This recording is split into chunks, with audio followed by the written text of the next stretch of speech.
Hey guys, welcome to another episode of Network Bastion. It's been a couple of weeks since we've last spoken and since we've made a video. Our last guest was Mr. Rudy Hotshausen that resides in Mossel Bay. And the past 4 weeks we've been moving and shaking.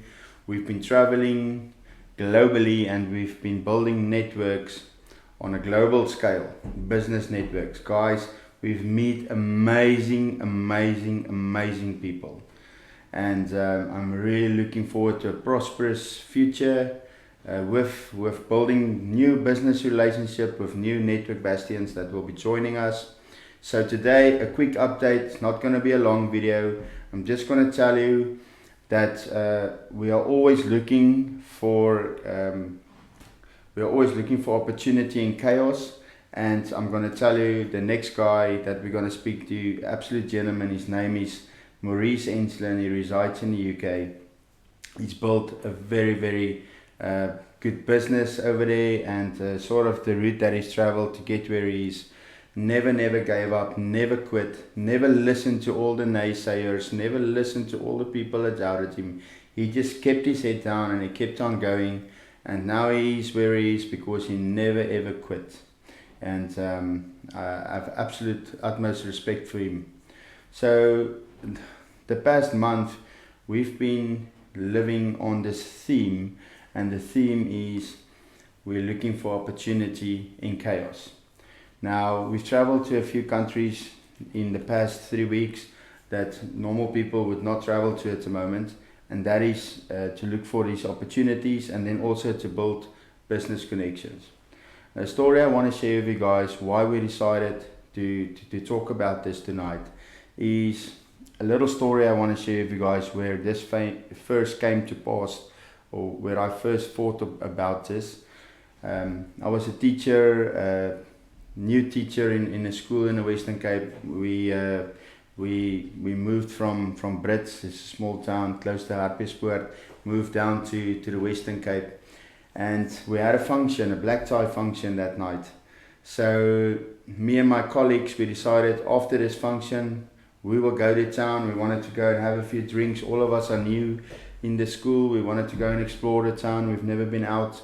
And sure thing, that's what we did. We went out, we had a few beers. And I was having my last beer. There's about half of my beer left. And I just looked over my left shoulder and I could hear this commotion, it's just loud, people speaking loud, swearing. And as I looked around, there were like 5 guys walking up to us, coming through the entrance, and they looked straight at me, like properly straight at me. And I just said, oh, okay, I come from Brits. I know when you're new in a town, this guy's coming into your town, and especially looking like this guy is a businessman wearing a black suit and tie, and it's not gonna have a good ending. And he walked right up to me and he told me to basically, what am I doing there? Why am I dressed like this? And it's not the right place to be. I have to leave the bar. And I told him, listen, I'm from Brits. I know how it works.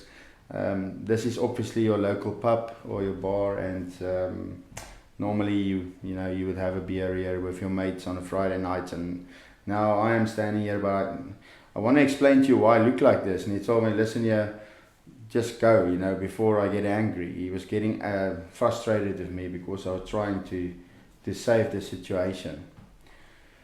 And he had his mates behind him. Little did I know, these were the guys that work for him. So these guys would absolutely, if he gave the order to go for me, I would have been, let's just say I would have been hurt pretty bad. So trying to explain myself to him, and I said, listen, okay, I'm sorry, I'm new to the school. I'm gonna just finish my beer, I'm gonna leave. And he told me, no, you must leave now. And as he was saying this, everything was going through my head. It was like a flight or fight situation, because where I was from, I knew I had a few buddies that would back me up.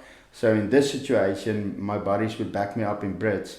But obviously now I'm new to this town, and I know I just came from a black tie function, and my colleagues that was with me, 3 of them were women and 1 was a man. And I mean, if he steps on a jelly bean, that will he will fall over. So I quickly learned how to put this chaos into opportunity.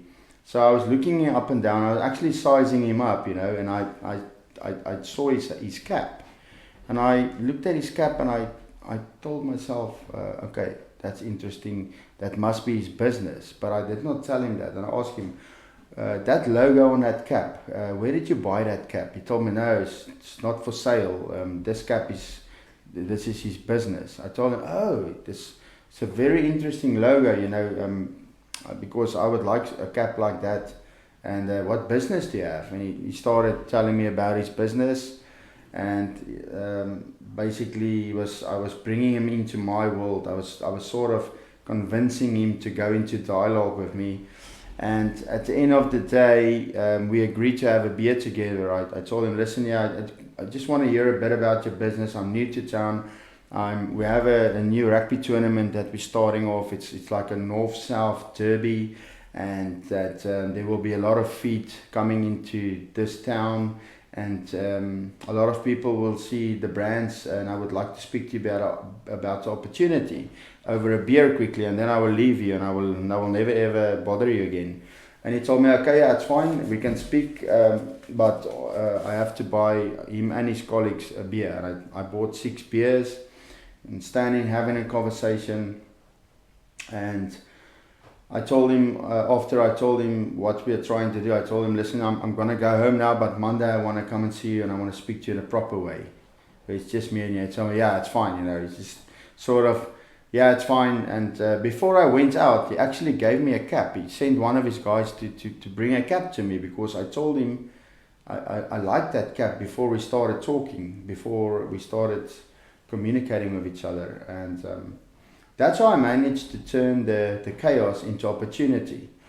And then, sure thing, Monday morning I rocked up at his workplace, and I told him, listen, I'm here for a meeting. And the first thing he told me, and I rocked up in his cap, and on the cap was his logo, and I said, I'm here, 8 o'clock, I'm here. And the first thing he told me was, yes, I'm so sorry. I'm so sorry for treating you that way. I was drunk, and we had a few beers, and you were new to town. I did not know you. And I told him, listen, it's water underneath the bridge. I'm not even thinking about that anymore. For me, it's about thinking how we can put your name out there, and it's a win-win situation for both of us. So ended up sitting together, and sure thing, he managed to sign a check for 75,000 rand. And he sponsored our A rugby teams for the tournament, and the next year he also signed another check. And then sadly he had a big accident, and he's still in a coma. I haven't been able to speak to him for a while, but we actually became good friends after that. And every time that we had deep conversations, he would tell me, no, listen, I'm really sorry about what happened. I told him, no, don't worry, it's. And as I learned as I learned his character, I think that night was just a bad night for him. But anyways, I quickly turned the chaos into opportunity, and this is what we always have to remember. Let's start looking for opportunity in chaos. If you are down and out, if you are really stressed, if you think, oh, there's no tomorrow, if you're sitting in a room and you feel like quicksand is pulling you in, there's 3 things you have to do, guys, and it's very, very important, because this has happened to me. If I tell you my life story, and I will one day, I've been there, I've been there where I'm down and out, I had no hope, I basically don't know what I want to do with my life. But at the end of the day, there's 3 things that I did.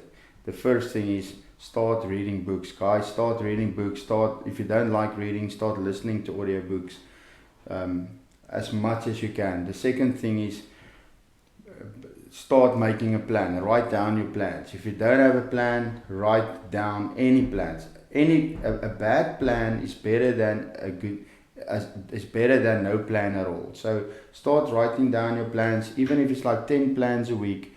at the end of the week you will have 10 plans, and you can choose one plan out of that, and then execute and never give up, and try to move in between money. Like, you don't have to have a lot of money to make money, guys, and this is the thing that we get taught in school. You have to have money to make money. Yes, it's easy if you have money to make money, but if you can just find a way to move in between money. I mean, money is flowing around all the time, you know. You just have to get a plan, move in between the money. There will always be people that's willing to give out money and take money. Okay, so you just have to move in between it. And your plan has to be really good. And then you will make it. I promise you. One day, if you don't give up, it will happen for you. You will get to know the right people, come at the right time, and you will make it. Okay, so that's for Opportunity in Chaos. I just wanted to share that story with you guys. And then we will have a very, very special guest, like I say, on a show tomorrow. His name is Maurice Ensslin, and he's going to share what businesses he's into at the moment and how they are doing. He's also going to be representing us in the UK, and he'll be also doing a lot of podcasts on that side in Europe, traveling around and interviewing a lot of influential people that you can tap into and learn from. So very much looking forward to that one, Maurice.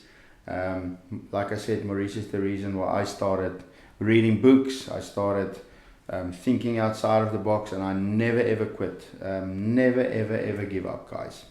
So thanks for listening to this short podcast, or whatever you want to call it. This is also very new to me. Guys, remember Network Bastion. Go and like us on YouTube, subscribe to our channel.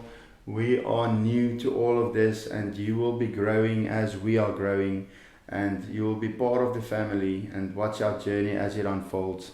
There's many good things coming, and we are not going to give up. We're going to keep on going. So yeah, just watch this space. That's all I'm saying. And may you guys have a very blessed day, and the rest of the week may it be prosperous. Take care, guys. God bless.